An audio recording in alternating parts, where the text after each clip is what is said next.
क्या होगा अगर एक दिन आपका 4 साल का मासूम बच्चा अचानक से आपसे कहे कि आप मेरे असली माता पिता नहीं हैं, मेरा घर तो किसी और शहर में है जहां पर मेरी पत्नी मेरे बच्चे आज भी मेरा इंतजार कर रहे हैं। पहली बार सुनकर शायद आप इसे एक बच्चे की कल्पना कहकर हंसकर टाल देंगे, लेकिन क्या होगा जब वो बच्चा उस अजनबी शहर की उन तंग गलियों का पता बताने लगे जहां वो पैदा होने के बाद कभी गया ही नहीं।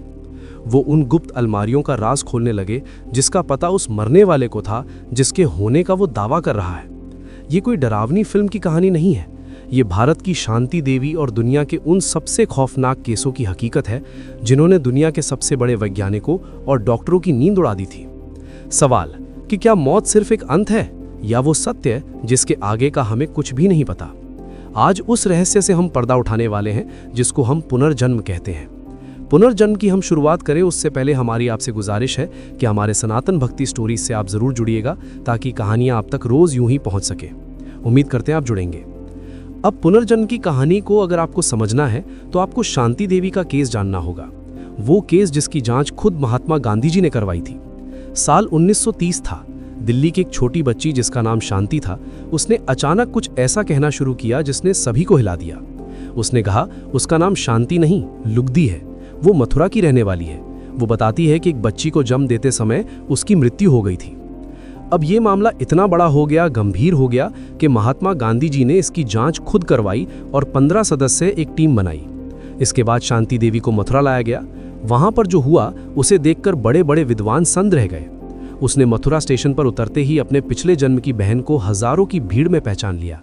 वो अपने पुराने घर तक खुद रास्ता बताकर गई, जबकि वो दिल्ली से बाहर नहीं गई थी। उसने अपने पति के बारे में निजी और गुप्त बातें बताईं जो सिर्फ लुगदी को पता हो सकती थीं, शांति को नहीं। उस वक्त भी तमाम जानकारों ने इसे धोखा साबित करने की बहुत कोशिश की, लेकिन शांति के पास हर उस सवाल का जवाब था जो सिर्फ एक मरा हुआ इंसान दे सकता था। और ये सिर्फ शांति की कहानी नहीं है। वर्जीनिया यूनिवर्सिटी के प्रोफेसर डॉक्टर इयान ने 40 सालों में 2500 से ज़्यादा ऐसे केसेस दर्ज किए जहां पर बच्चों की पुनर्जन्म की बातें सही निकली। लेकिन पुनर्जन्म में उनकी रिसर्च में सबसे डरावनी चीज़ थी बर्थ मार्क। इन लोगों में रिसर्च के दौरान डॉक्टर ने पाया कि कई बच्चों के शरीर पर जन्म से ऐसे अजीब निशान थे जो उनके पिछले जन्म में हुई मौत की चोट से मिल खाते थे। मतलब अगर पिछले जन्म में किसी व्यक्ति को गोली लगी थी तो इस जन्म में बच्चे के शरीर पर ठीक उसी जगह पर लाल निशान या गहरा गड्ढा मिला। अगर किसी की मौत आग से जलकर हुई थी तो बच्चे की खाल पर जन्म से जले हुए जैसे निशान मौजूद थे। एक परिकल्पना ये भी थी कि हमारी चेतना, यादें शरीर के सूक्ष्म स्तर पर ऐसी छाप छोड़ती हैं जो नए शरीर में शारीरिक विकृति के रूप में उभर आती हैं। एक कहानी फोबिया की भी है, पिछले जन्म से जुड़ी हुई, कि आप जिस तरह से पिछले जन्म में मरते हैं अगले जन्म में आपको वही डर होता है। उदाहरण के तौर पर कई लोगों को पानी से डर लगता है, कई को ऊंची इमारत देखकर डर लगता है। विज्ञान इसे फोबिया कहता है, लेकिन पुनर्जन्म के सिद्धांतों के अनुसार इसे कुछ अलग मानता है। इन्हीं डॉक्टर स्टीवेंसन का ये दावा था कि कई मामलों में इंसान को उस चीज से डर लगता है जिससे पिछले जन्म में उसकी मौत हुई थी। यानी जिस बच्चे की मौत पानी में डूबने से हुई वो पानी के आसपास जाने से घबराता है। ये सिर्फ मानसिक नहीं है, शायद उन आखिरी पलों की सेंसर मेमोरी है जो आत्मा के साथ खिंचकर चली आई है। अमेरिका के जेम्स लिंगनर नाम के एक छोटे बच्चे को रात में बहुत खौफनाक सपने आते थे। वो बिस्तर पर छटपटाने लगता था और चिल्लाता था कि प्लेन क्रैश हो रहा है, आग लग गई है, बाहर नहीं निकल पा रहा। 2 साल की उम्र में वो बच्चा युद्धक विमानों के उन तकनीकी हिस्सों को जानता था जो सिर्फ एक अनुभवी पायलट जान सकता था। बाद में पता चला कि सेकेंड वर्ल्ड वॉर में नटोमा बे नाम के जहाज से उड़ने वाले जेम्स हस्टन नाम के पायलट की विमान हादसे में ठीक वैसे ही मौत हुई थी जैसा ये बच्चा बता रहा था। इयान स्टीवेंसन ने भी अपने रिसर्च में टर्की के एक बच्चे का जिक्र किया है जिसे एरोप्लेन से डर लगता था, लेकिन जब इसकी जांच की गई और गहराई में जाकर खोजा गया तो ये पता चला कि पिछले जन्म में उसकी मौत एक विमान दुर्घटना में हुई थी। आजकल जमाने में आधुनिक विज्ञान जेनेटिक मेमोरी पर बहुत काम कर रहा है। चूहों पर हुआ एक प्रयोग काफी प्रसिद्ध रहा जिसमें देखा गया कि अगर एक चूहे को किसी खास गंध से डराया जाए तो उसकी अगली पीढ़ियां भी बिना उस अनुभव के उस गंध से डरने लगती हैं। इसका मतलब यह है कि डर और यादें हमारे डीएनए में कैद होकर अगली पीढ़ी तक पहुंच जाती हैं। कुछ वैज्ञानिक मानते हैं कि जिसे हम पुनर्जन्म समझ रहे हैं वो दरअसल हमारे पूर्वजों का वो खौफ या अनुभव हो सकता है जो हमारे खून के जरिए हम तक पहुंचा। पुनर्जन्म के सिर्फ डर नहीं, पुनर्जन्म के ज्ञान भी आपके पास आते हैं। एक ऐसी स्थिति है जेनोग्लासी, रहस्यमय स्थिति जहां इंसान अचानक किसी ऐसी भाषा में बात करने लगता है जो उसने इस जन्म में नहीं सीखी और ख़ास तौर पर जब सम्मोहन हिप्नोसिस किया जाता है, उस दौरान कई ऐसे केसेस सामने आए जहां पर व्यक्ति कोई और भाषा बोलने लगता है। आम भारतीय व्यक्ति अचानक प्राचीन लैटिन या फ्रेंच भाषा बोलना शुरू करता है।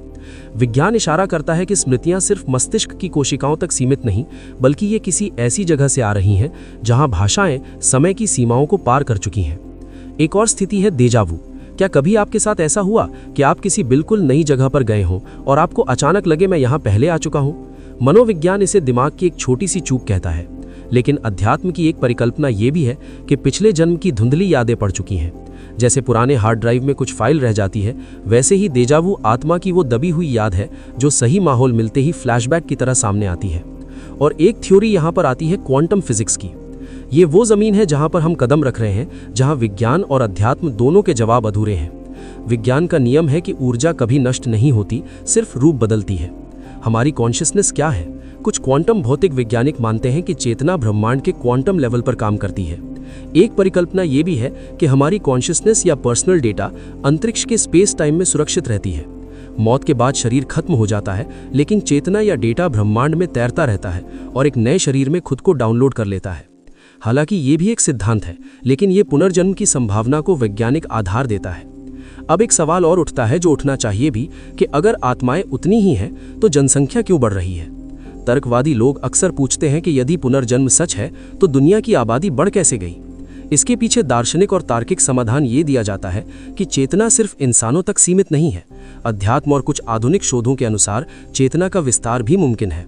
ये संभव है कि बाकी भी योनियों जैसे पशु पक्षी या अन्य आयामों से चेतना मानव शरीर में प्रवेश कर रही हो।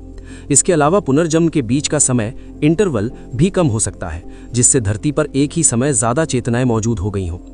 लोग पूछते हैं कि क्या मरने के तुरंत बाद जन्म होता है या नहीं होता? बीच में आत्माएं कहाँ रहती हैं? डॉक्टर माइकल न्यूटन ने हजारों लोगों को गहरे सम्मोहन में ले जाकर लाइफ बिटवीन लाइफ्स की स्थिति की जांच की थी, और उन शोधों में एक परिकल्पना सामने आई कि शरीर छोड़ने के बाद चेतना एक विश्राम और समीक्षा वाली स्थिति में आती है। वो अपने पिछले कर्मों का मूल्यांकन करती है और अगले जन्म का ब्लूप्रिंट तैयार करती है। यही वजह है कि दो जन्मों के बीच अक्सर कुछ सालों या फिर दशकों का अंतर होता है। एक सवाल हो सकता है कि अगर हम पहले भी जिंदा थे तो हमें अपना पिछला जन्म याद क्यों नहीं है? आध्यात्मिक रूप से ये माया का पर्दा है, ताकि हम पुराने रिश्तों में ना उलझ जाएं। लेकिन इसका एक बायोलॉजिकल तर्क भी है। बच्चों में 2 से 5 साल तक की उम्र में दिमाग का याद रखने वाला हिस्सा पूरी तरह विकसित नहीं होता है। यही वजह है कि जैसे जैसे बच्चा बड़ा होता है, उसका नया दिमाग पुरानी फाइल्स को दबा देता है। 5 साल के बाद पिछला जन्म याद रखना लगभग नामुमकिन हो जाता है, क्योंकि इस जन्म की नई यादें उसमें हावी हो जाती हैं। अब सवाल ये कि पुनर्जन्म पर यकीन करें या ना करें। देखिए, पुनर्जन्म पर यकीन करना कठिन हो सकता है, लेकिन दुनिया भर के सबूतों को नकारना उससे ना कठिन। आज का विज्ञान भले ही आत्मा को किसी मशीन में ना देख पाए, लेकिन हकीकत यही है कि हम सिर्फ मांस और हड्डियों का ढेर नहीं है। शांति देवी से लेकर जेम्स लिंगनर तक की कहानियां ये बताती हैं कि मौत सिर्फ एक पड़ाव है, जिससे हम पुराने कपड़े बदलकर नया पहनते हैं। चेतना भी एक पुराना अनुभव लेकर नए शरीर में प्रवेश करती है। फैसला आपको करना है। आप इसे महज एक इत्तेफाक मानेंगे या फिर वो शाश्वत सत्य जो ये बताता है कि हम कभी मरते नहीं हैं, हम सिर्फ बदल जाते हैं।